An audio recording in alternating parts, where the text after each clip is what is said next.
27,000 ain't nothing but like pocket change to them, probably. It's a business, yeah.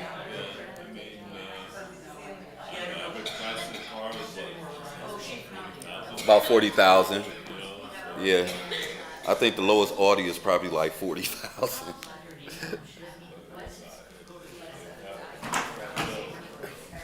Right.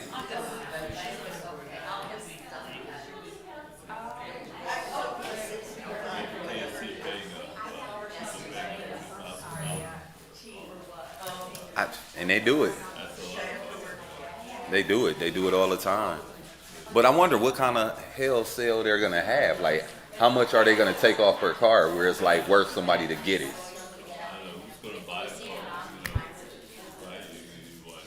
Oh, that's us now. We're live.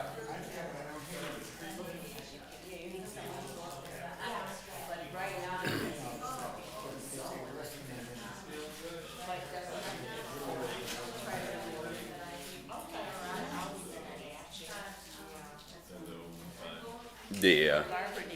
Yeah. What you mean? It's a bowl of grapes and a bowl of carrots in the event fridge.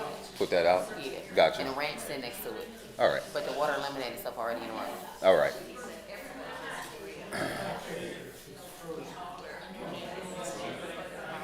It's frozen. So we're active. Is it like right on me where you could see if once Rabbi sit down? So it's right here. So Rabbi will be good here and here. All right, we're good to go. I'm good to go. I think we're using that. Yep. So your seats is here So and I'll here. do this. Yep. Welcome, welcome. Thank you. How are you? I'm doing okay. Oh, gosh. Life is a rush Okay. in both senses. Life is a gift. It's a gift, but it's also, I'm always 10 minutes behind. Okay. That's okay. Is it? It is okay. Not for everybody.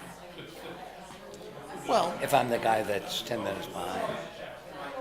if everybody knows, then it's just like, it's Roger time. It's really, give him a break. We're hoping it'll take him 20 minutes. Roger, it's good to Hey, see Arthur, you. nice to see you too. So you're reading the Strauss. Indeed. I'm going like phrase by phrase. Oh, I know what you mean. I don't know about this, so I like that. Isn't he something? Okay. That's Who knew? I don't. not that I can think You of. have not read Strauss. I don't think so. It's a gap. You know, he makes a Write my distinction number down. between the ancients and the moderns. And the ancients, among other things, were realists. They recognized that you can't solve all the problems and that luck plays a role. But starting with Machiavelli, that's the guy. At the beginning of his career, he thought that Hobbes was the big transition, but he decided it was Machiavelli. And the moderns want to solve all the problems and feel they can. We do want to solve it. And therefore they Easy. overreach and create a backlash. You're welcome. That's just what we're living We're in the now. reaction right now. We're in the reaction right now. And that's what you get for hoping for too much. Amy. Hello. The Renaissance Hi. caused a reaction. Yeah. So, to bolster my case for music and poetry, Oh, you got more reading for me. this was what inspired my initial thoughts, and this was an article I had cut out like 2 years before about the use of poetry, a book that was written. So, Where's the wastebasket? Oh man, oh man.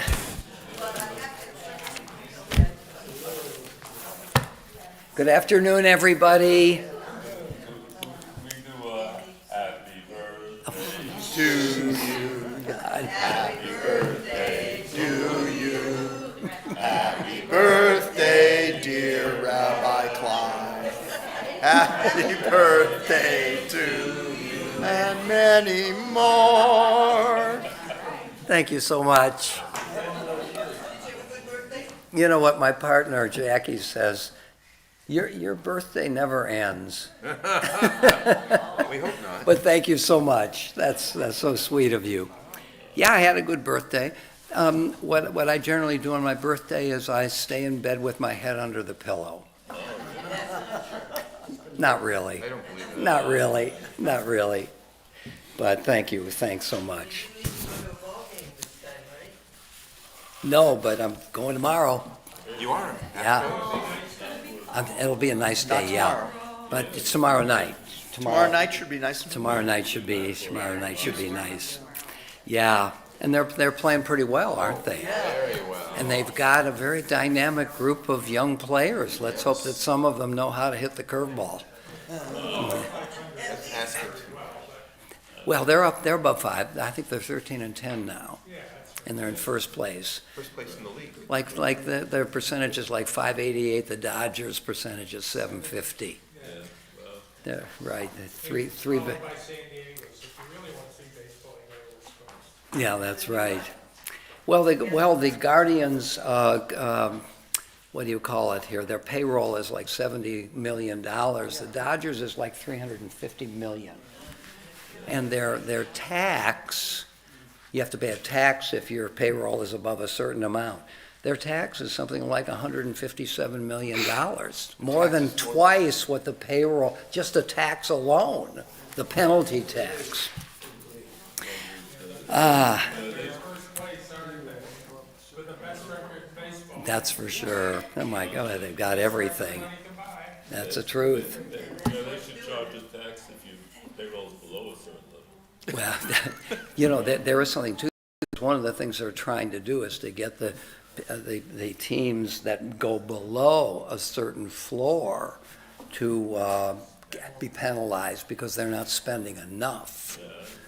The Guardians could pay much more, but that's their choice. It's the lowest Smallest payroll in the payroll. In the English soccer league, if you don't do well enough, they demote you to a lower league. Right. They do that with- Yeah, that's really true, the demotion. Anyway, welcome to live streamers. We're glad to have you. So today we're going to be looking at Rav Kook, another of our Zionists. And by the way, we are now reading the third last thinker in our book. We still have Joseph Soloveitchik to go next time, very exciting thinker. And then Abraham Joshua Heschel, the last, very, very exciting as well. And then we start in the beginning? And then we're going to start all over again. Yeah, that's right, on Simchat Torah. Okay, so the reason I bring it up is not only that we're bringing this book to something of a close, but I'll assume that some of us would like to continue on. So the question is, what are we going to do next? So what I would like you to do is think about what it is you might like to study. Let's just presume, for lack of a better premise, and we might come up with a better premise, that we want to continue with Jewish thinkers. There are other things we could do, but let's just assume for a moment that we want to do that. Will you think about what you'd like to do next? If you have a thinker or two that interests you, we could always go back to the Bible, which is really a political book in so many ways. We could do poetry, we could do so. Let me know what you think, and we'll decide. And I'm hoping that we'll all want to go on. So, Kook. Now, we've already looked at two Zionist thinkers. We looked at Theodor Herzl, and we looked at Achad Ha'am. So Theodor Herzl is what we might call a political Zionist. And if you think of politics as fundamentally about power and its distribution and what legitimizes power, what Herzl is up to is that the Jews have too little power, because the anti-Semites essentially show that the Enlightenment project is doomed. that to create a rational society in which all people are citizens and therefore have an equal relationship to the state failed. And therefore, because the Jews are in peril in the diaspora and that emancipation did not work, what the Jews need to do is to get out of trouble and to continue the process of emancipation, but to do it themselves. So Zionism, in some paradoxical way, continues the idea of emancipation, but one that will work. Emancipate ourselves in order to live in our own area, our own state, in order to have the political power necessary for communal felicity. Political Zionism, whose problem, the problem of which is anti-Semitism. Achad Ha'am thought that the aspirations of political Zionism were excessive. That in fact the Jews from the diaspora are not going to come to Israel in their numbers. And therefore there has to be another way of thinking about Zionism. And Achad Ha'am is an exponent of what we might call cultural Zionism, that the problem is not anti-Semitism. That is not going to go away. Achad Ha'am threw cold water on the aspirations of political Zionism and thought that what Zionism can be is a vehicle for the cultural renaissance of the Jewish people languishing in the diaspora. So just as Herzl's impediment is anti-Semitism, Achad Ha'am's impediment is assimilation. We have become assimilated to the cultural norms of the people in whose area we lived. Now, Herzl is wrong. They're not going to be able to empty the diaspora. What Zionism can do is to create, since we can now go to a land of our own and create our own culture from the ground up, and then export it to the diaspora. So the diaspora is not going to go away for Achad Ha'am. That is too problematic an aspiration. What Zionism can do is to create an authentic Jewish culture and then do the reverse of what Herzl wanted. What Herzl wanted is for the diaspora to come to the land of Israel. What Achad Ha'am wants is for Israel to come to the diaspora and feed it an authentic culture.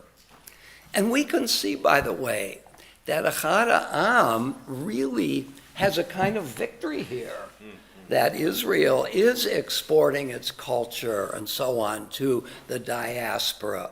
And though many of us are not interested in making Aliyah, I don't know about you, I'm not interested in moving to the land of Israel. I'm a diaspora Jew. But Achad Ha'am felt that even somebody like me can benefit from a cultural Zionism. Okay? So today we have our third exponent of Zionism, Rav Kook, who is a religious Zionist and is thinking about the meaning of the land of Israel in the constellation of Jewish ideas, and what the role of the Jews is in creating and sustaining the religious potential of the land of Israel. Rav Kook is a mystic, and a mystic feels the importance of spirituality. And for Rav Kook, he has an interesting view of, I'm gonna go for a big word here, the meaning of space. And there's a distinction between what we might call, to use a fancy word, the isomorphism of space, meaning every space on the planet has the same potential and the same meaning. And that's synagogue Judaism.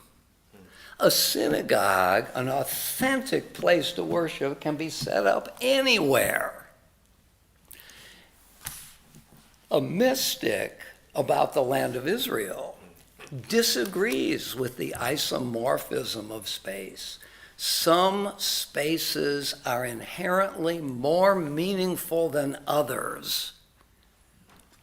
And this is the language of pilgrimage. Pilgrimage means, if I believe in pilgrimage, I believe that some spaces are more spiritual than others. So that a pilgrim feels that he or she is moving from the periphery, spiritually speaking, to the center. That's temple, capital T, Judaism.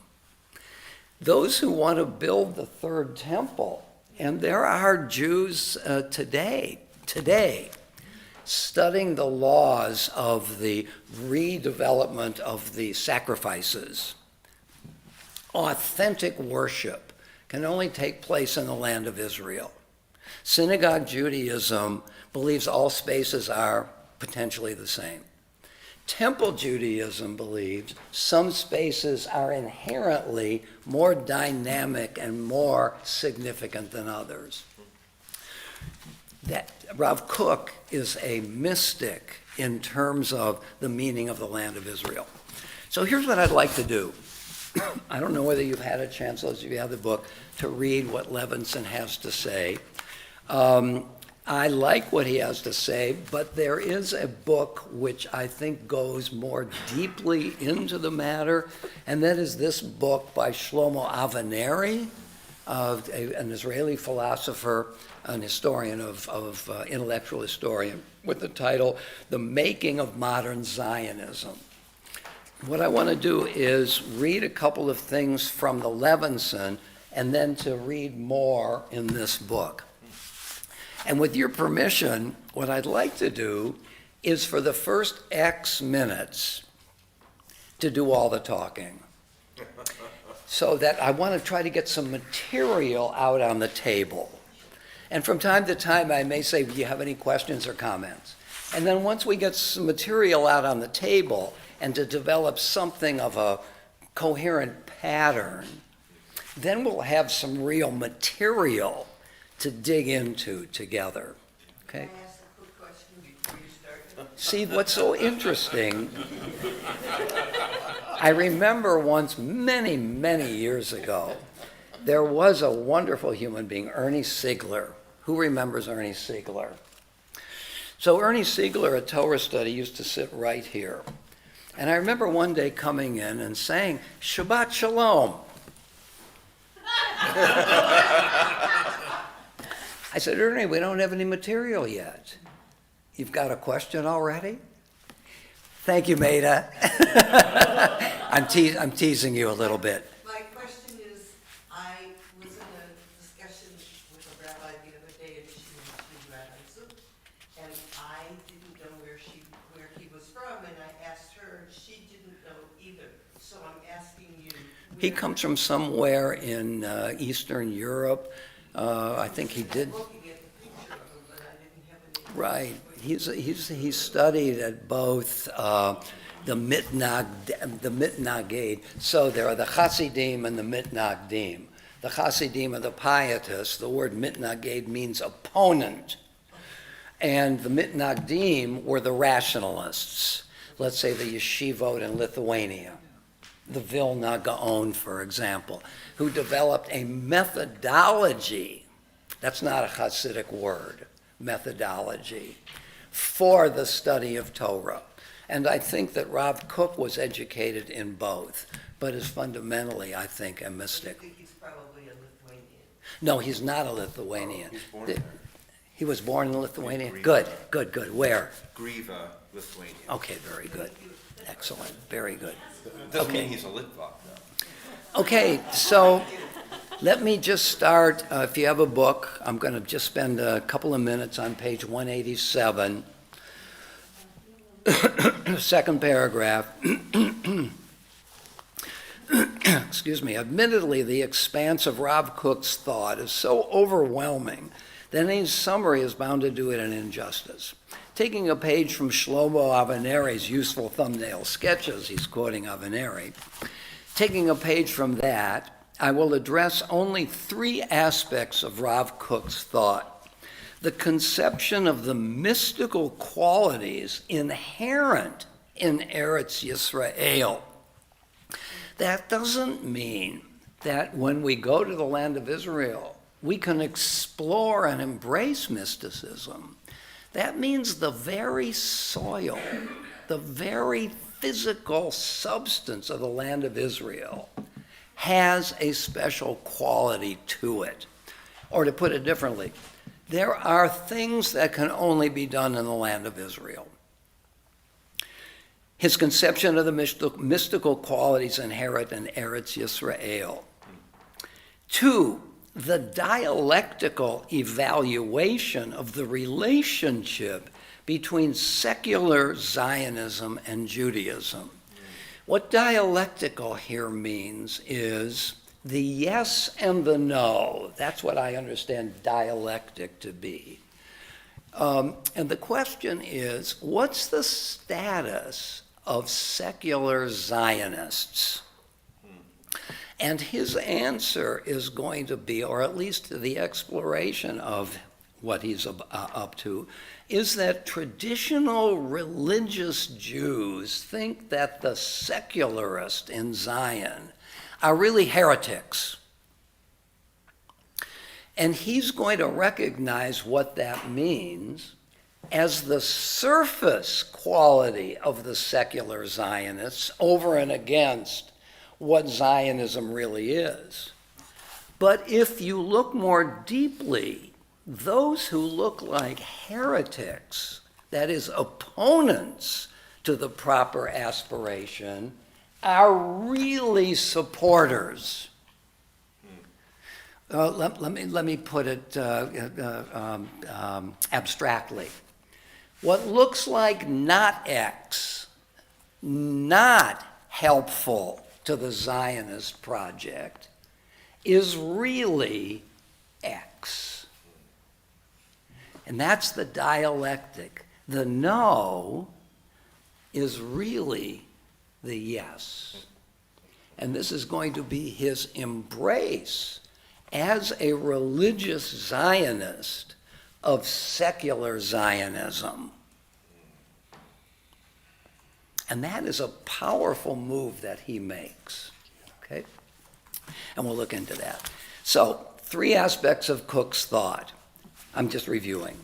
1, his conception of the mystical qualities inherent, that's the key word, inherent.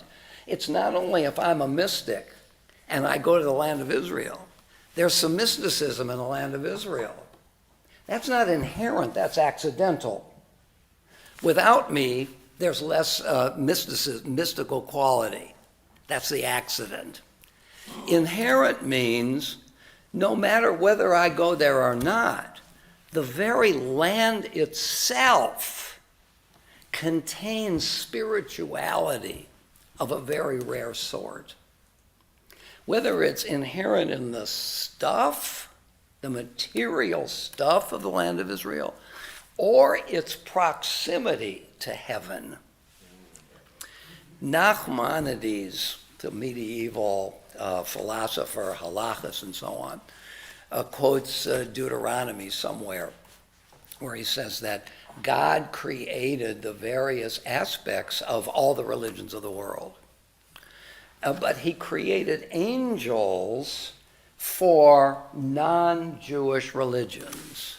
And think of that as a tripartite line. There's God, there's the angel, and the angel is over the particular nations. Whereas it's Judaism alone in the land of Israel that has a direct connection to God, not God intermediary Jews, but God with immediacy to Jews, okay? That's inherent. There are two types of inherence. One, the stuff itself. The other is in the unmediated relationship between Jews and God, which can take place only in the land of Israel. So there are two ways of understanding the inherent quality of the land of Israel. Once again, three aspects. His conception of the mystical qualities inherent in Eretz Yisrael. Two, his dialectical evaluation of the relationship between secular Zionism and Judaism. And three, the universal messianic significance of the Jewish Renaissance in Israel. I mean, look at the loaded language here. Mystical, dialectical, messianic. So this guy is not fussing around. This is not one fine afternoon he had nothing more to do, and he decides to write a little bit. He's really looking deeply at what this Zionist enterprise can be. Okay, so on the first, the mystical qualities inherent, I'm quoting here. In the Holy Land, man's imagination is lucid and clear, clean and pure, capable of receiving the revelations of divine truth and of expressing in life the sublime meaning of the ideal of the sovereignty of holiness. This is not just the Holy Land because we can go there and do some praying. The land itself is sacred in the Holy Land. There the mind is prepared to understand the light of prophecy and to be illuminated by the radiance of the Holy Spirit, preeminently, uniquely in the land of Israel. In Gentile lands, the imagination is dim, clouded by darkness, and overshadowed by unholiness. And it cannot serve as the vessel for the outpouring of the divine light. A contrast between the inherent qualities of the land of Israel contrasted with the inherent qualities of the diaspora. If you want real religion, the diaspora is the minor leagues. You can't get the real thing there. Okay? So that is a very striking statement about the meaning of the land of Israel and the Zionist project. This is not politics. This is not culture, not to demean them. This is deep mystical religion. So, going on here. The very return to the land, the very air and soil of Eretz Yisrael would bring a healing to the alienated Jewish soul. Alienated just because I don't go to temple that often. Alienated because the diaspora itself is irremediably compromised. In the diaspora, no matter how passionate I am about my religion, I'm alienated. Because in a way, I can't really live my Judaism in a mixed society. I've got to make compromises. Okay, so at this point, I want to turn to Avineri and look at some things here. I mean, this book has fallen apart a long time ago. All right, so it was some time until religious Judaism was able to develop an ideological structure for dealing with the novel phenomenon of a basically secular Jewish national movement. What he's saying here is the idea of a secular Zionism, and certainly the second Aliyah, which began, I believe, in 1905, and was animated by Russian and Eastern European impulses, was so foreign to the millennial-long religious aspiration about Zion that religious Jews, religious leaders could not accommodate themselves easily to secular Zionism. So this is going to be the challenge, or a challenge taken up by Rav Kook. Yet the most pious, yet most religious Jews, and practically all rabbis, thought and acted in that light. Kook tried to prove that Jewish nationalism, no, not Kook, these other rabbis, tried to prove that Jewish nationalism itself has religious connotations and cannot be based on a secular conception of nationalism. Secular Zionism is inauthentic and really heretical. It's only a pure religious Zionism that is able to accomplish the task.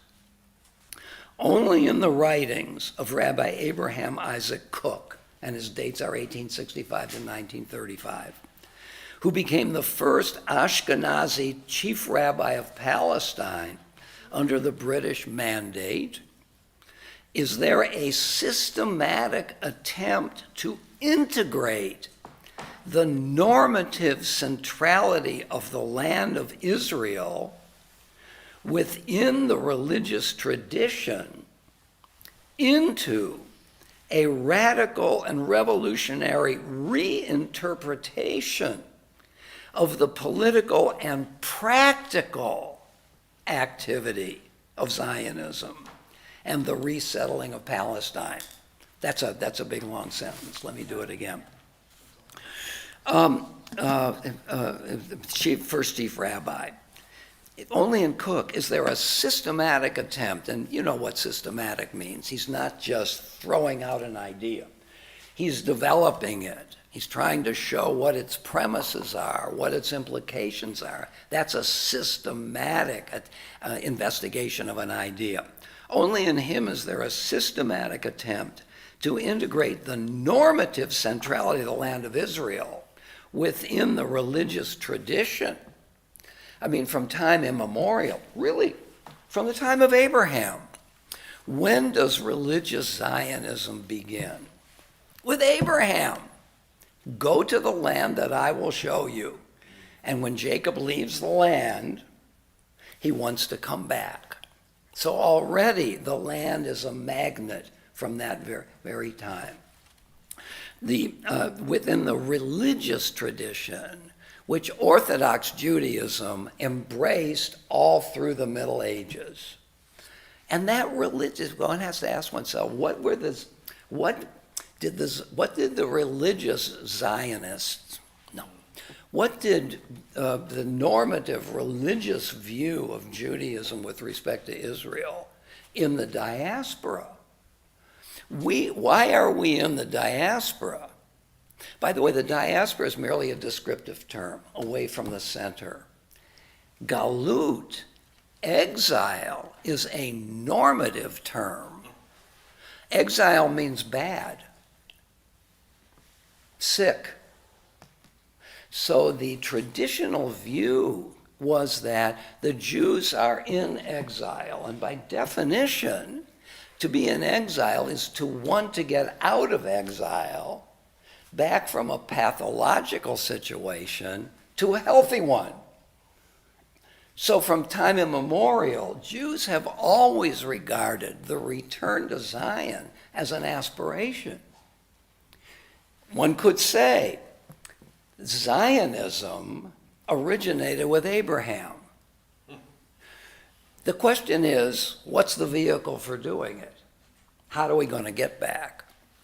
And the idea developed by the early rabbis in the exile was, since we're in, the exile is punishment, think of the image of being in jail.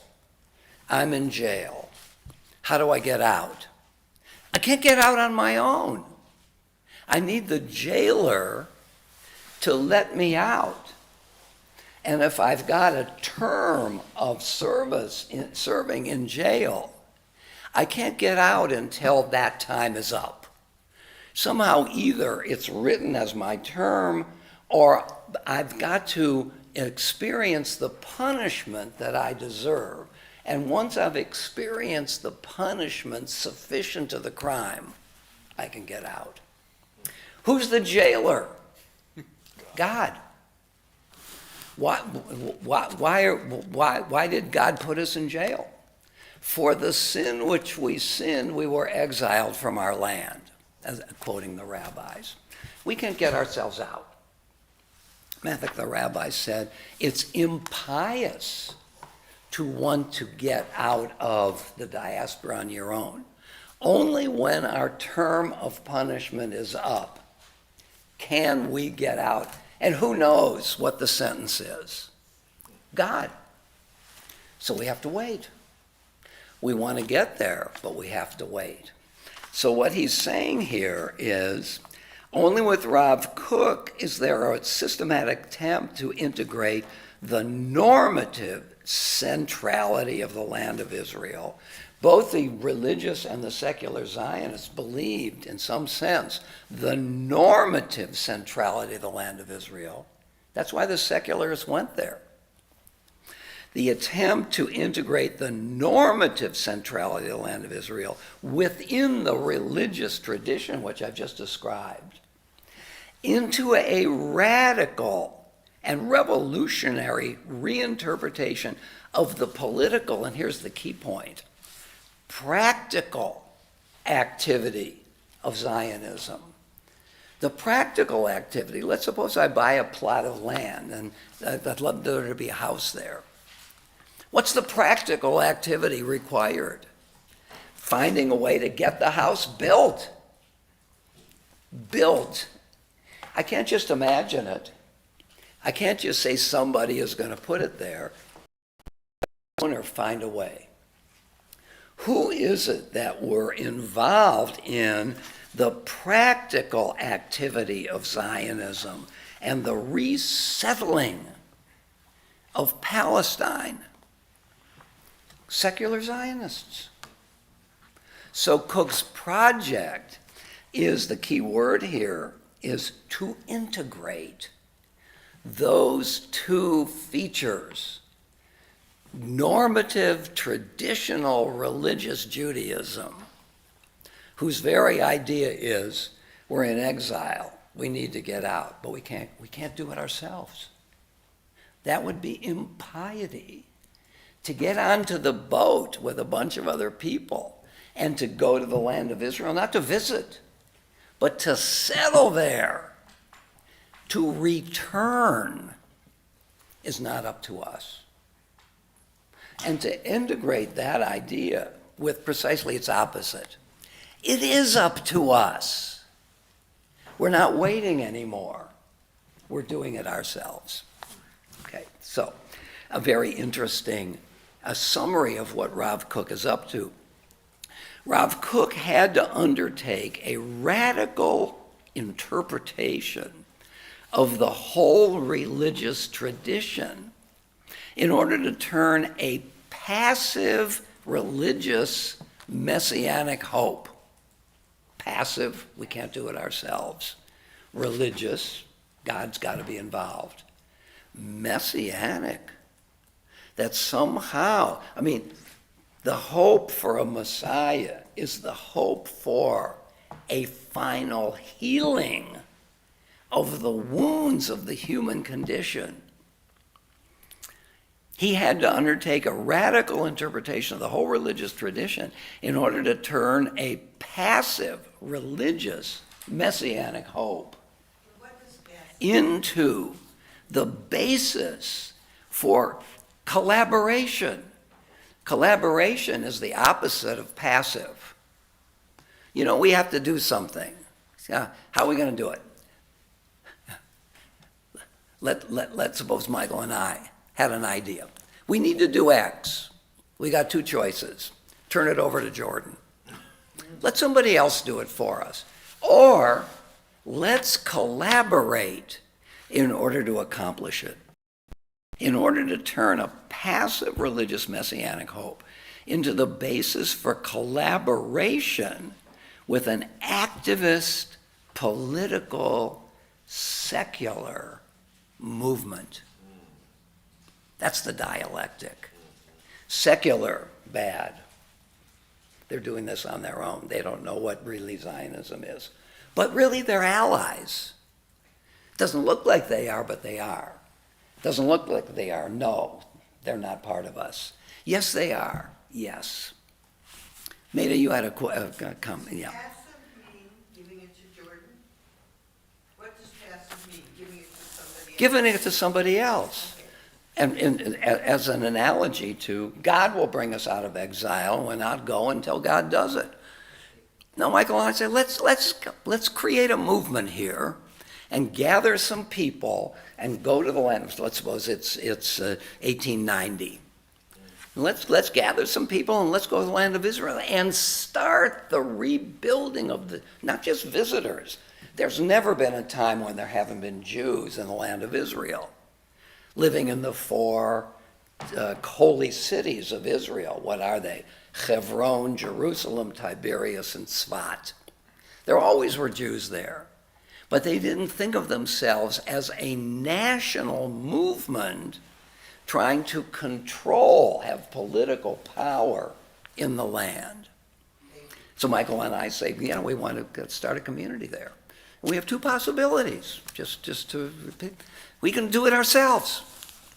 And the rabbis on Green Road are going to say, hey, wait, you can't do that. That's not Judaism. Judaism is waiting for God. In faith, I know that God will bring us back. If I try to do it myself, I'm showing myself to be impious. But we can say we're going to do it ourselves. If we did it ourselves, we're secular Zionists because we are disregarding, violating the norm with regard to settling in the land of Israel as a group of Judaism. Rabbi Kook thought so. The transformation of religious Judaism from the erstwhile implacable enemy of Zionism, is that clear by now? That secular Judaism is the enemy of true Zionism because they're trying to do what only God can do. So Kook is involved in the transformation of religious Judaism from the being the implacable enemy of Zionism. The traditional the rabbis were opposed from time immemorial, as interestingly, so were Reform Jews, Reform rabbis. Both the Orthodox and the Reform agreed, though they didn't like to say they agreed, on there was something invalid about the whole Zionist project. Turning religious Judaism from an enemy into one of the main ingredients in the development of the Zionist movement itself, the embrace. Okay.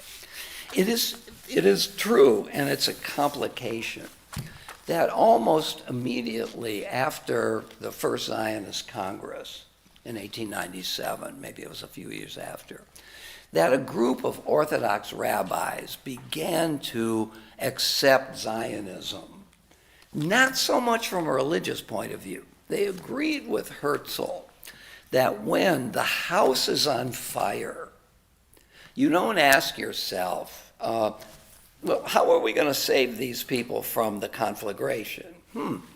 Let's see now. Should we help them ourselves, or should we wait for God to do it? Let's think about this for a couple of months. No, you go get them. even if you believe that it's only God who can finally do it, in an emergency, you embrace the enterprise. And that's what the Mizrahi religious movement did. Without fully doing what Rav Kook did. This was a matter of a practical necessity. The whole idea of pikuach nefesh, the highest value in Judaism, is the sanctity of life.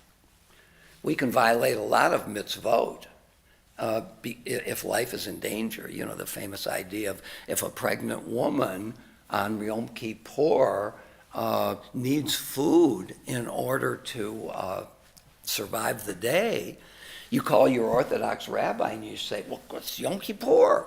Can she eat? You're supposed to fast. He would say not only can she eat, she must eat. Because life is more sacred than anything else except for 3 mitzvot that transcend it for another day. Okay, so this again is what Rav Kook, and notice, it's not only that he accepted secular Zionism, he thought of it as one of the main ingredients in the development of Zionism itself. Okay? Rav Kook's reconciliation between Zionism and the Jewish religious tradition requires an awareness of the depth and intensity of the enmity and hatred between Zionists and Orthodox Jews at the beginning of the development of Zionism. In other words, he was overcoming a big impediment to his view. The intensity of the enmity and the hatred between Zionists and Orthodox Jews, secular Zionists and Orthodox Jews. So what were 2 elements at complete odds with one another, he tries to find together. There are 3 main principles of Rav Kook's conception regarding the relationship between religious thought and modern Jewish nationalism. And this is where Levinson gets the quote. Bestowing an essentially religious meaning to the centrality of the terrestrial, not merely the heavenly land of Israel. The real stuff itself. 2, the development of the dialectical perception, now we know what dialectical means, about the relationship between the Jewish religion and the secular Zionist praxis. And 3rd, bestowing universal significance to the Jewish Renaissance within the framework of a religious philosophy. There is, of course, no need to point out how central the land of Israel has always been to the Jewish religious consciousness. But the intense belief in a redemption connected with the land of Israel has not always been accompanied by a parallel awareness of events in the real terrestrial Palestine, going to the place itself. A consequence of this duality has been the ability of generation of religious Jews to mention Jerusalem innumerable times in their daily prayers while doing their best to prosper in the exile. It's an apparent paradox, isn't it? 3 times a day in the Amida, the daily Amida, let's say it quickly, the daily Amida has 13 petitions, 3 introductory ones, God, you're great. 6 intermediate petitions, prayers that are petitions. 3 for the individual, 3 for the community, and then the end. Goodbye. Thank you for listening to us. 3 times, and those corporate petitions, praying for return, praying for the restoration of our judges, praying for a king who will reestablish the monarchy of whom? King David, who's the precursor of the Messiah. The Jewish Messiah is very different from Jesus. Jesus' messianism cures my soul. The Jewish Messiah brings peace to the world and to the Jewish people. And the Jews have always prayed for the latter and not the former, right? We cure our own souls. We have an opportunity to repent, not only in Yom Kippur. The rabbis say the gates of repentance are always open. They're just a little more open on Yom Kippur. We don't need an intermediary. We have our direct relationship with God. And in a certain way, God is forced to accept our repentance. Famously, the atheist philosopher Voltaire was asked on his deathbed, "Do you think God will forgive you for being an atheist all your life?" And Voltaire said, "Yes, of course, that's his vocation." So, that direct connection. Okay, so where am I? A consequence of this duality, is this where I am? Has been the ability, yes it is, the ability of generations of religious Jews to mention Jerusalem innumerable times in their daily prayers, hoping that God will one day bring us back, while doing their best to prosper in exile. And Cook is really antagonistic to this view of accommodation to our persecution. That, in a way, is part of the pathology of medieval Judaism. But what Cook is saying here is that Jews from time immemorial have been able to make an accommodation between two opposites, in a way. The centrality of the land of Israel and being willing to hang out in the exile. Not because we couldn't get on a boat, but because God is the only one who can get us in the boat. There never occurred a radical break between the messianic belief in a return to Zion, messianic belief, and the accommodating attitude which enabled Jews to survive 2,000 years of dispersion. It's an interesting idea because in a certain way we could turn it around and say one of the greatest achievements of the Jewish tradition was to be able to survive in 2,000 years of exile against those impediments. Cook is a little more critical of it, that they weren't able at some point to say to themselves, why are we accommodating ourselves to this? Living in exile, he says, not only distorts those commandments which are directly related to the land, but also distorts those commandments because, for example, living in the land, you're supposed to let the land lie fallow every 7 years. So I could talk about that commandment, but I can't do it. So in a sense, it distorts the power of that commandment in the exile. Living in exile not only distorts those commandments, which are directly related to the land, but also the life of the Jew outside the land of Israel. Living in diaspora means leading a life of unholiness and only living in the land of Israel. This is that notion that all space is not the same, right? By definition, you're living a pathological life. And only living in the land of Israel can extricate a person from this predicament. With unprecedented radicalism, Rav Kook sees the need for a return to Zion, not as a messianic postulate. That's what the Amida is. It's the postulate that at some point the Messiah is going to come and bring us out of that. Rav Kook sees the need, and what the Avenari is called, with unprecedented radicalism. I mean, think of how radical that is. After 2,000 years of theological accommodation, it's not only maybe I can survive in the exile. God wants this. This is religion, true religion, to stay in the exile until the jailer says, I'm letting you out of jail. So that's why this is what Avenari calls unprecedented radicalism against his own orthodoxy. With unprecedented radicalism, Rav Kook sees the need for a return to Zion, not as a mere messianic postulate.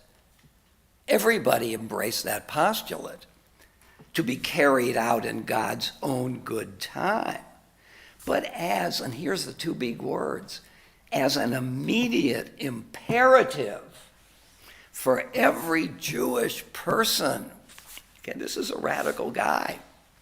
What Rav Kook is attempting here is a radical attack on the whole Jewish religious tradition of accommodating itself to life in exile, of accepting it and learning to.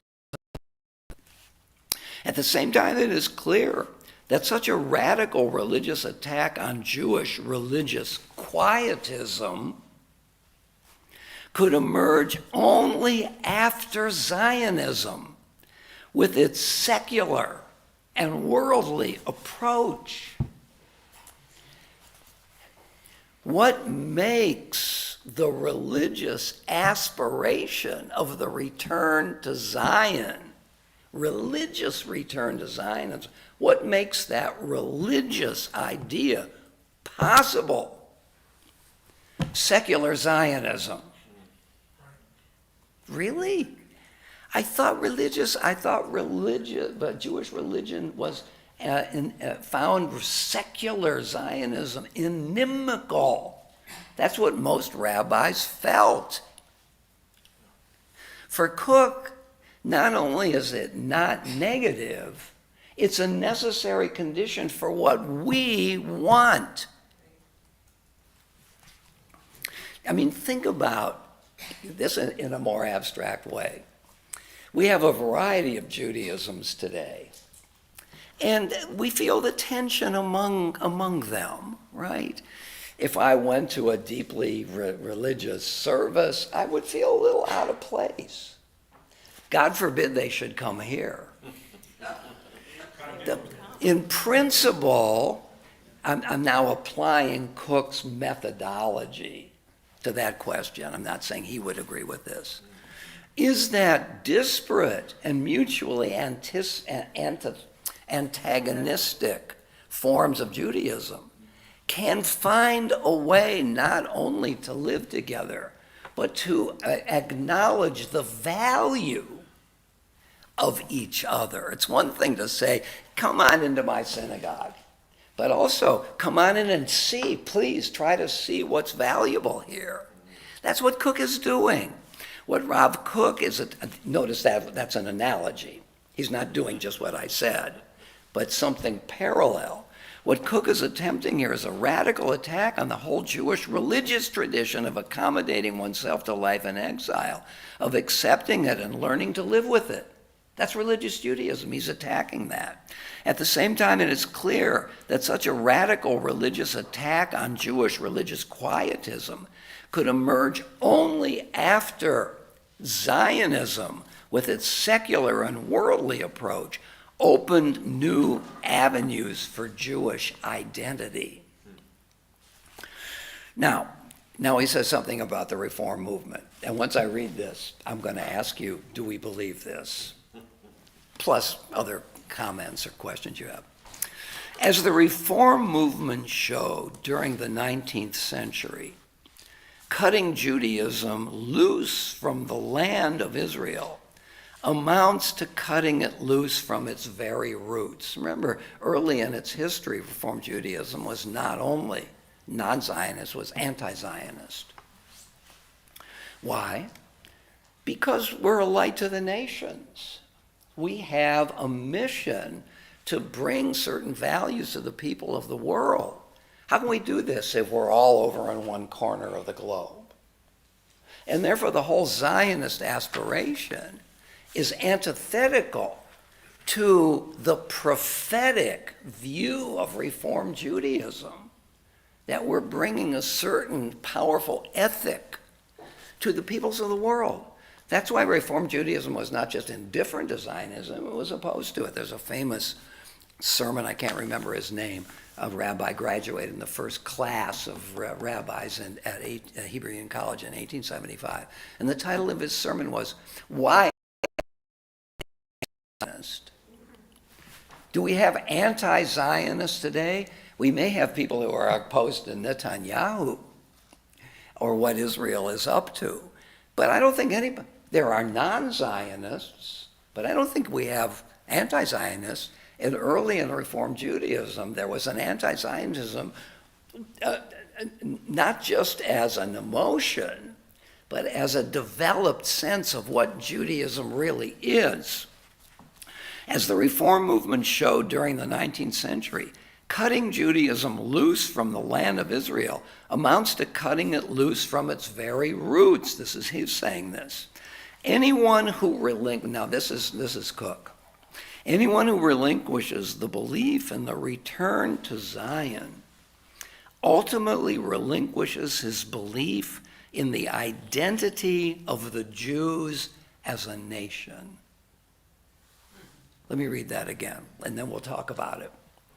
Anyone who relinquishes the belief in the return to Zion ultimately relinquishes his belief in the identity of the Jews as a nation.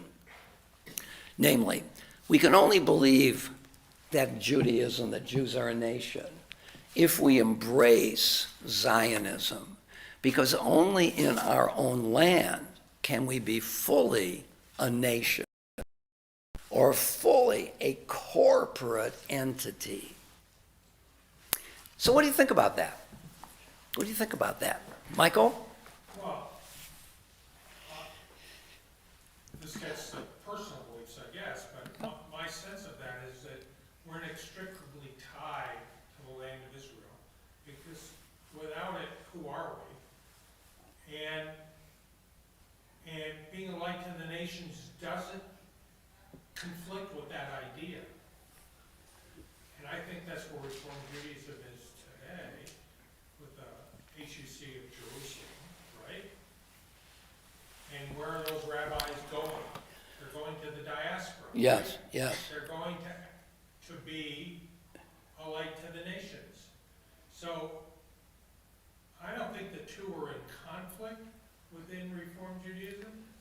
I think of all the things that you said or read about Cook is, I think the idea of, I agree that the seculars paved the way for a religious Israel. Yes. That marriage is over What marriage? between the secular Jews and the religious Jews. And if we go to the post-1948, we worked together. We built a nation, right? Now, some of us believe that the religious are destroying the nation. And there's an incredible conflict between the two, which Cook couldn't bridge today. He certainly tried to bridge it. He did it, and I think it was brilliant what he wrote, but it's not what's operating in the world. So, from my other things that I've read, I felt that what I took away from it was that the German Jewish reform movement was anti-Zionist, but not because, or at least I'm not convinced that it was because they felt that the Jews should be a light unto other nations, but rather because they wanted to be fully accepted as German, and they couldn't be accepted as German if they were aspiring to form their own nation, which would be contrary to being German. Dual loyalty. Yeah, an issue that is still present today, but that was my take on it, was it had to do with nationalism. That's interesting. So To me, this argument about being a light unto nations sounds like a rationalization. okay.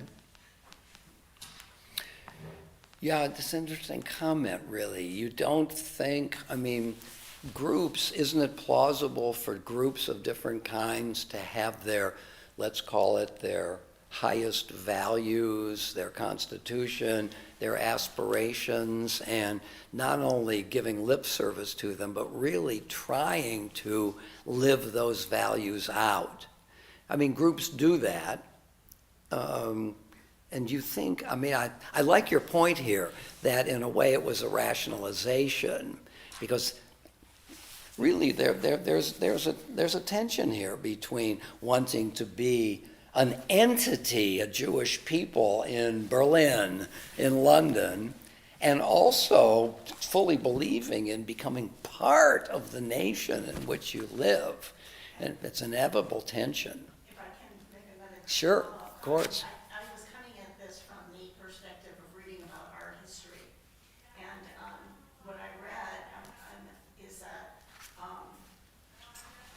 the German art historians were saying to the Jews, well, the Jews don't make art because of the second commandment, and that the Reformed Jewish rabbis accepted that because, and perpetuated that myth, because they didn't want to be in conflict with German artistic nationalism. Uh-huh. That was part of that same point of view. Because, Okay. there's a lot of Jewish art historians who support that point of view. With that point of view. Was Paul Klee Jewish? Well, the Jewish Museum is showing him, and I didn't know. That was a question I was asking myself today. I have no Not that we know of. Was Modigliani Jewish? Yes. Yes. For sure. Yeah. Gives the lie to that idea. And then there was Chagall. And Chagall, of course, yeah. Well, Other that's a whole other topic, but in that argument about nationalism and Jews wanting to be accepted as German or French, and they were trying to be more French than the French and more German than the German. Right. But two things can be true at the same time, Well, right? that's true with everything in Judaism, isn't it? One foot in and one foot out. Yeah, no, that's right, that's right. Lou? I'm thinking of before the Western Wall was accessible, and it seems like once we had the Western Wall, it wasn't a unifying force. I don't think it was like Reform believed it should be done in a certain way, and Orthodox is another, they have their way, and it's like maybe it was like it's one more bone of contention between among secularists and Religious. various denominations of Judaism, and I think it affects it's affected the way think about it. I think maybe things were a little bit simpler before that. Before '67. In a way, you could marriage the secularists with the religious, more easily. But he created a model for how to think about a kind of pluralism, that the secularists and the religious are coming from different premise systems. And yet, let's see if we can create an image of how they can see themselves as mutually reinforcing each other's ultimate idea. The Jews living at peace, or at least living together in the land of Israel. Arthur? So we've read this book, and everyone's had this sort of fantasies about what they could construct in this land. Now the clock's run forward a few years. All these things have taken place. What do we have? So I think one question comes out from our conversations is, I think over time we'll find that the American Jewish experiment is right up there with the Israeli and separate from the Israeli Jewish experiment. Most Jews before 1800 didn't live in North America or Palestine. So the diaspora has moved basically to America and Israel. And we have two experiments. We have a multiracial democracy where Jews are not a nation. We're part of a vibrant, there's all sorts of Judaisms in America that all live together. And then we've got a nation with power. And I don't think Rob Cook really took into account what Uber did, which is what do you do if you grab the gold ring of political power? And you have an air force, and you have wars, and do you have to kill your neighbors to progress? I mean, we don't do that in the United States in our Jewish community. But in Israel, that's how it's turned out. We've had to do military things. And so I think those are two different paths Judaism has taken. And the secular Jews, from what I read with Rav Kook, are a necessary evil. In other words, they build a house that we'll live in.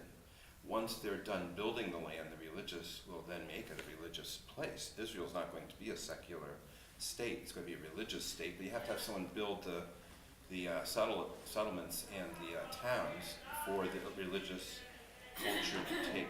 So, and I think the Israeli experiment illustrates again, there's been very few religions that gain political power and sovereignty that remain moral, like truly moral.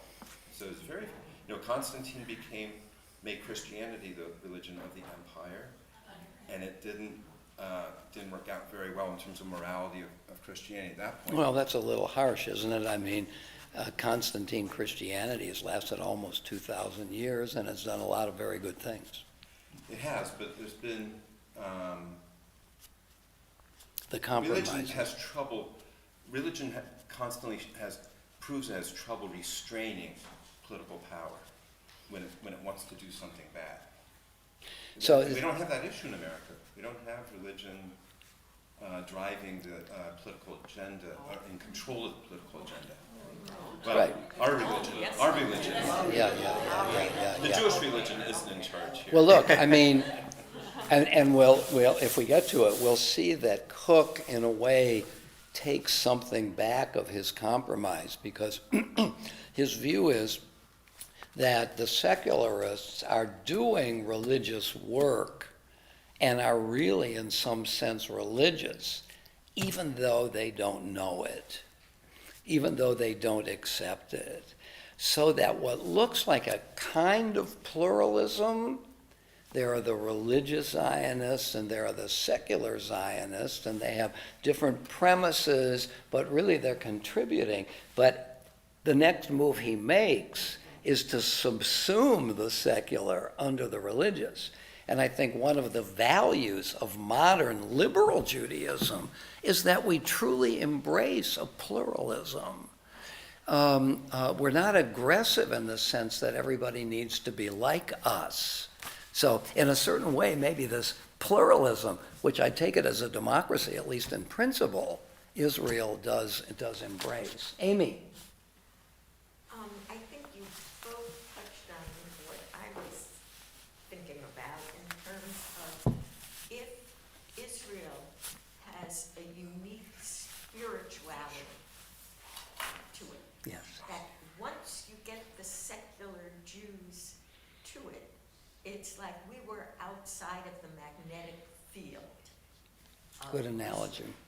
And once we're there, we can't help but be attracted to Israel as a spiritual place. And even if we're secular Jews doing the building by virtue of being there, and once first you do, then you understand, maybe he thought that there was an element of that. Well, but that's premised on believing that some places are holier than other places. Right. Once you embrace that, well then, look, it's a matter of either embracing what is true or embracing what is false. And what is true is that Israel is inherently a religious place, and therefore only religious Judaism can really thrive. And look, the land of Israel has been seen as a lot of different kinds of places.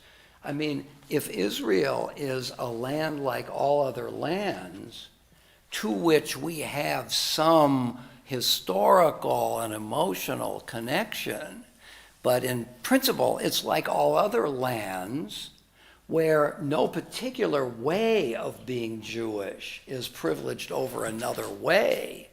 That is not to presuppose that Israel is special in a mystical, ontological sense. You know what I mean by ontological? That what it is itself.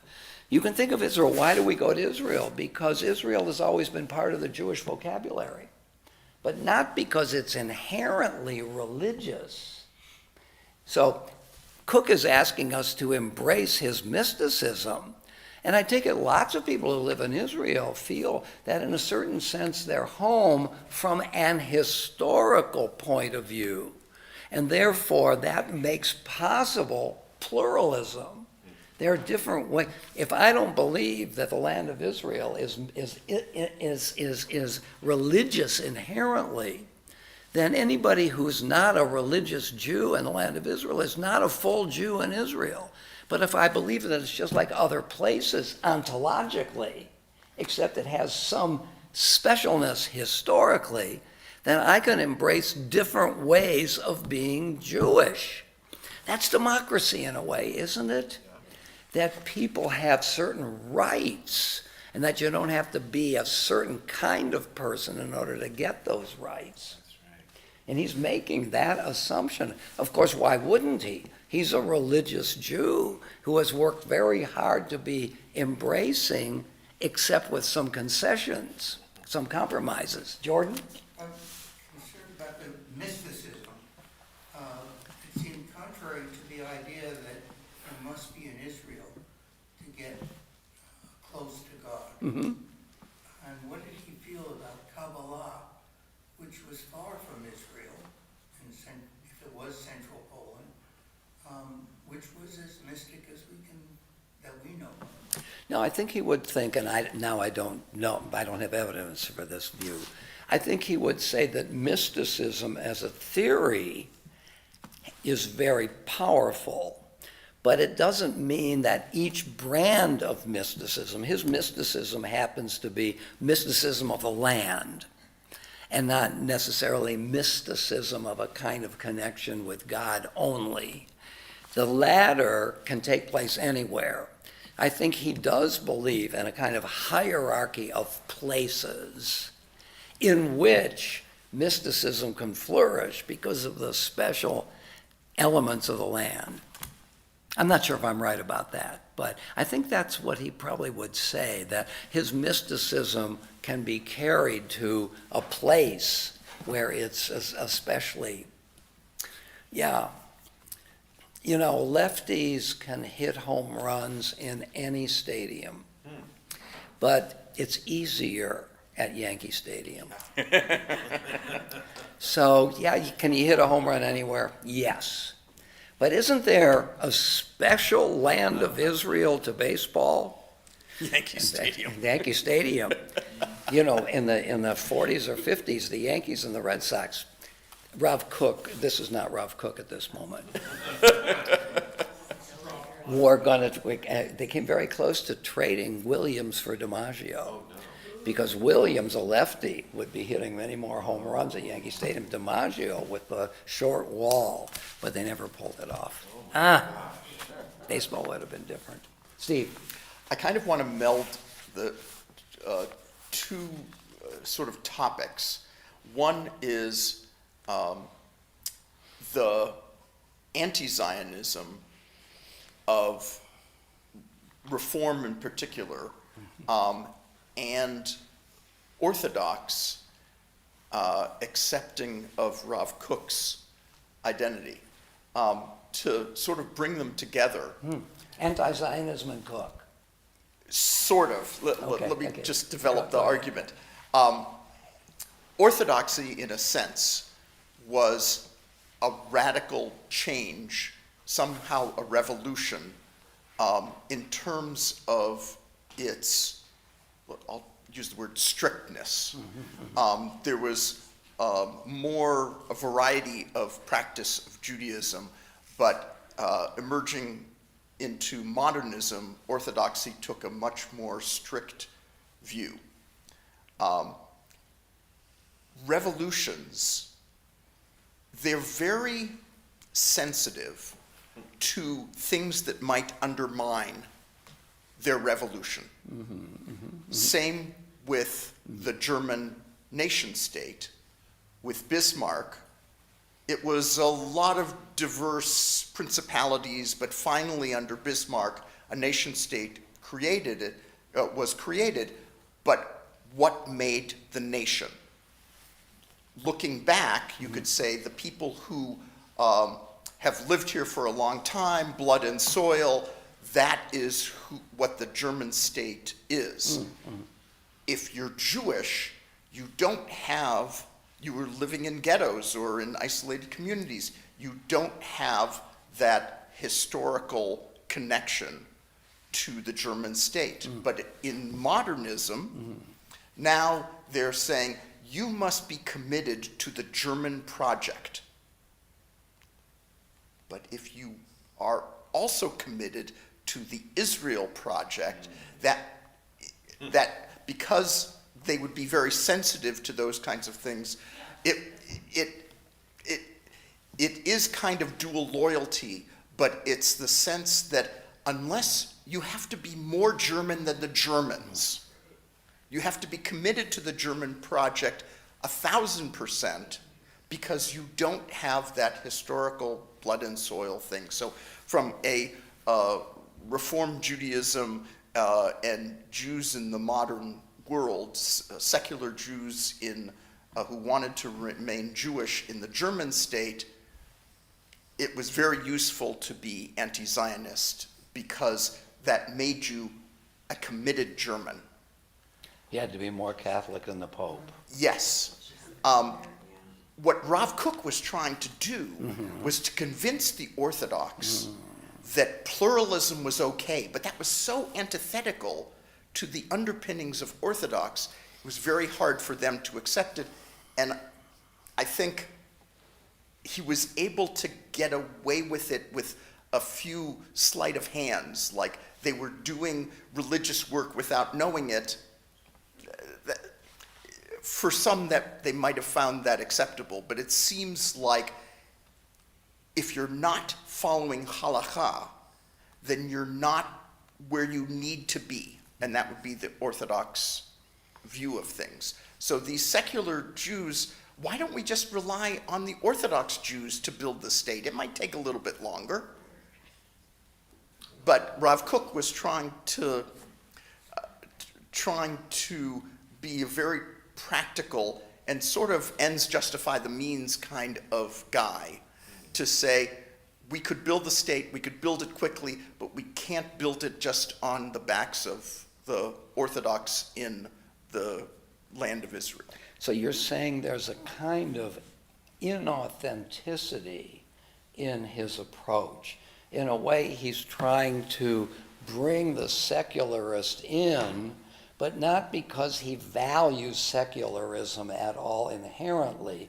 They're useful to his project, but his project is finally religious Zionism, and he's trying to preempt or co-opt them. He may believe that himself, but he's also trying to convince the Orthodox community of that position. Right. But it's both two sort of revolutionary movements, and you can see where the players are playing. They both are very concerned about undermining the revolutionary project that they have pursued. Right. Okay, Amy, and then Michael. And I'm sorry, I don't know. Steve. Your name. Steve. Alan's discussion of Shemitah in Yeah. the article. Shemitah's letting the land lie fallow every 7 Very years. pragmatic solution to it, I think would support what you were saying. Yeah. He's not ruling out that the Orthodox, if you want to observe it strictly, Yeah. he's not saying you can't, but he figured out a way Yeah. that you could survive, help build the state, and observe Jewish law. It also very much follows some practical ways of living with the halakha. Like you announce during Passover, after you've cleaned out all of the chametz, if there's any that remains, it's not really mine. Right? Right? So even within strict halakha, there are ways of making those accommodations, and he sort of took a page from that and applied it to Smita.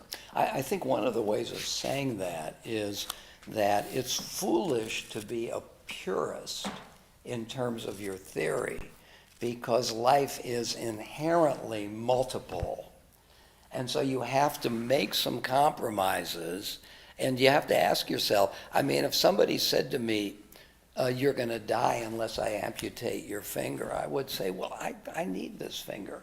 But you know what? I'm willing to give the finger up we have to take your liver.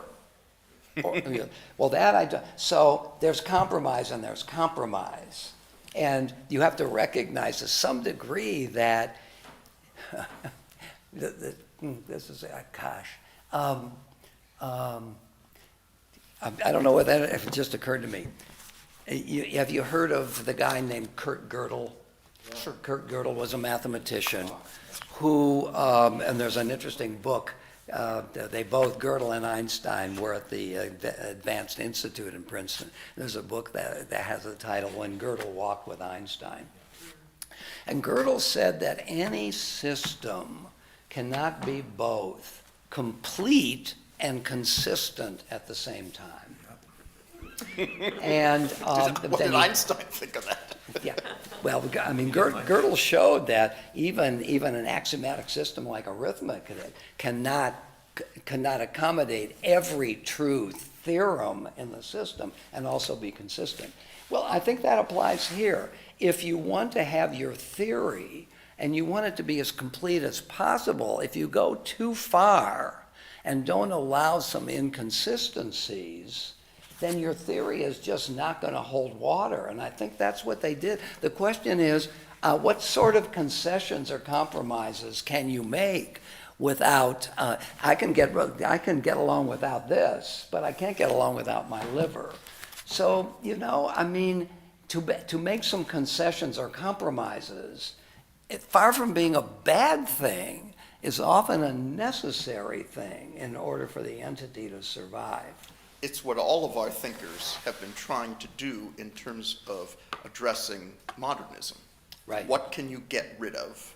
What can you let go? Right. And still be Jewish. Sure. So there's a book by, what's his name? The Essence of Judaism, and his, it's essence and accident. My little finger is sort of an accidental feature of my life. I can do without it. But I can't do without what's essential. You take my heart, you've taken me. You take my brain, but you take my little finger. And so the question is always, because we want to live in two worlds, what sort of compromises can we make? The thing about Cook is he doesn't really give inherent value to the secularists. They're instruments for his project, and the way he comes around is to say, as I've said, they're really doing the work of the religious. They just don't know it, that they're religious Jews as well. It's just that, and that is co-optation. That's not allowing people to be what they are. And it's not pluralism. And it's not pluralism, though. It's toleration. It's a move toward it. Well, toleration is something as well. Okay, yes, Michael? So, I know we're at the end of the session, but there's a part of what he talked about that I just want to spend a moment. And that is the mystical qualities of Israel. Yeah. Mm-hmm. For all of us that have been there, or for most of us that have been there, when you step off the plane, you feel different. You have a sense that you can be Jewish and not have to constrict yourselves in many different ways. Like, my grandchildren all play sports on Shabbat. Yeah. It's pretty hard to celebrate Shabbat unless I reorient what I think Shabbat is. just the whole rhythm of being in Israel supports however you want to practice Judaism in a way that diaspora does not. And especially since we moved out of the ghetto and assimilated into America. Yeah. It's just, it's not the same. It's a different, and I just wanted to, I have felt and experienced that specialness of being there without the pull of moving there. Without, The pull of moving there. without pull of moving there. So, to the degree that I take children and grandchildren to Israel. My first time in Israel was in summer of 1965, when I was 60 years old. I mean, been to Israel many times, but there's never been a sense that I want to live anywhere but here. So you feel that Israel, in some at least sociological sense, is very special to Jews. You can play on Shabbat and so on, but it's not a place you want to live. Why is that? Why don't you want to live there? Maybe it's because I'm assimilated and I enjoy what I have. But, you know, my life is here. My family is here. Yeah. We would all have to go together. And I have a member of my family, I've said in this room before, that moved there in 1987. Sure. I mean, but being a part of the family unit for us has become much, much more difficult. Yeah. Eased a little by the ability to communicate and see each other without being in the same place. Right. Zooming. Yeah. Arthur? I just want to say, my sense of Rav Kook is he's a deeply religious force. I think he's the first chief rabbi of the Ashkenazim in Israel. His vision of Israel, I don't think was pluralistic at all. I think the secular Zionist was a tool for his religious vision. Right. And I think ultimately his vision was what the chief rabbi of Israel does today. Only one way can people be married, only one way can religion be pursued there. So I don't think he was pluralist. I think he bent things a bit to get to his vision, but his vision was very halakhic. I don't think he had any soft spots around halakha. You know, I'm going to resist that a little bit. I mean, I think he thinks that the secularists are instruments for the realization of his view. But along the way, he does make the suggestion that the secularists have their way of being Jewish, and in some sense we have to honor that. I don't know that he would say that they're only instruments. I think he recognizes that there is a way in which groups of different persuasions can live together and do help the corporate enterprise.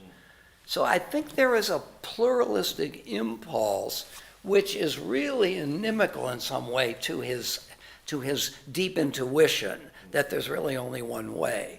But he is really saying that these farmers who came over and cultivated the land and drained the swamps not only are doing something for him, but living a kind of authentic life. So I think there's the seeds of a pluralism, but he just can't go there. Yeah, interesting. So, Rav Kook. Wow, What a guy, yeah. So in a couple of weeks, we're going to come back and we're going to do Soloveitchik. You will find him to be very, very fascinating. Levinson has excerpted from his great essay, The Lonely Man of Faith, which is really a tour de force. And then we'll do Heschel. But please be thinking about ways in which, once we finish this book, we can continue. And let me just say something very clearly. If you come to me, for example, and say, I really think we should really do X, and you decide not to do X, it's not a problem. By making a suggestion, I'm not going to assume you're committing yourself to doing it. But I'd just like to know what it is that you might like to continue, even if you don't do it. How's that for a Rav Kook attempt?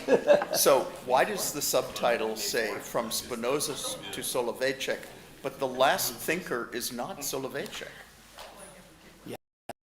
I'm going to ask him that question. Shouldn't it be either he should put them in different order or should say from Spinoza to To Heschel. Heschel? You know, you're a pain in the I know. That's one of my more charming qualities. Yes, and that, there's truth in that.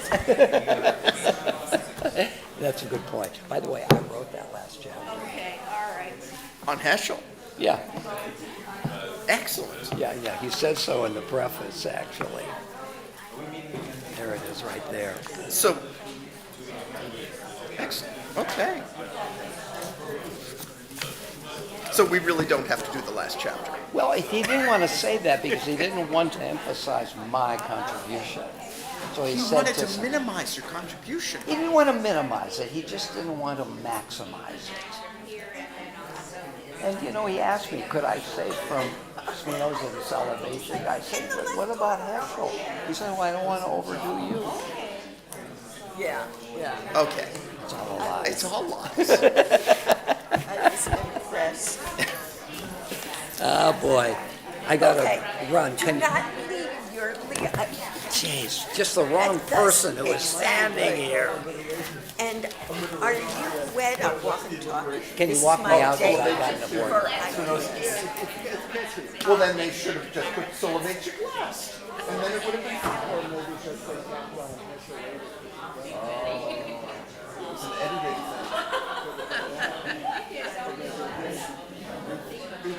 Standard for the opinions. Well, they don't have the same number of syllables. So, they wouldn't have.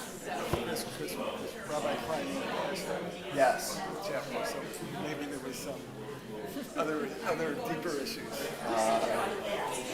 It was the author's ego. He couldn't put the subtitle and include the piece that wasn't his. There's always multiple explanations.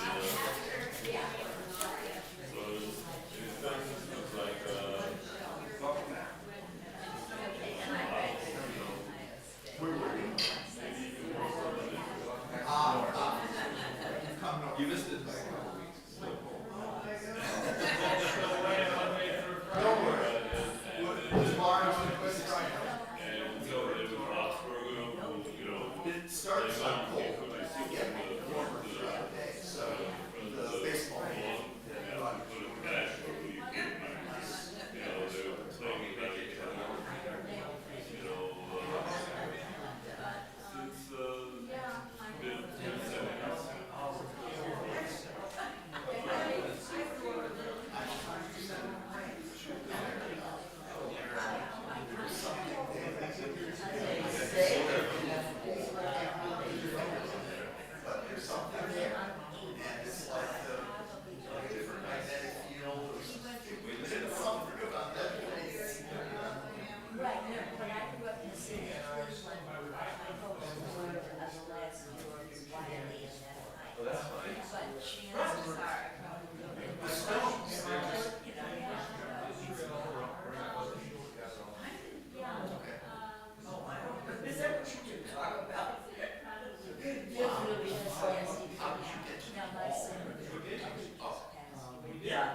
There is something about that place.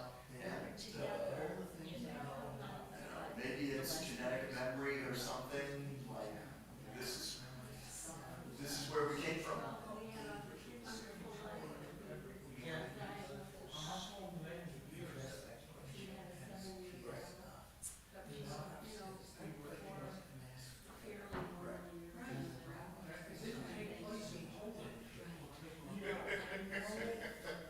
True.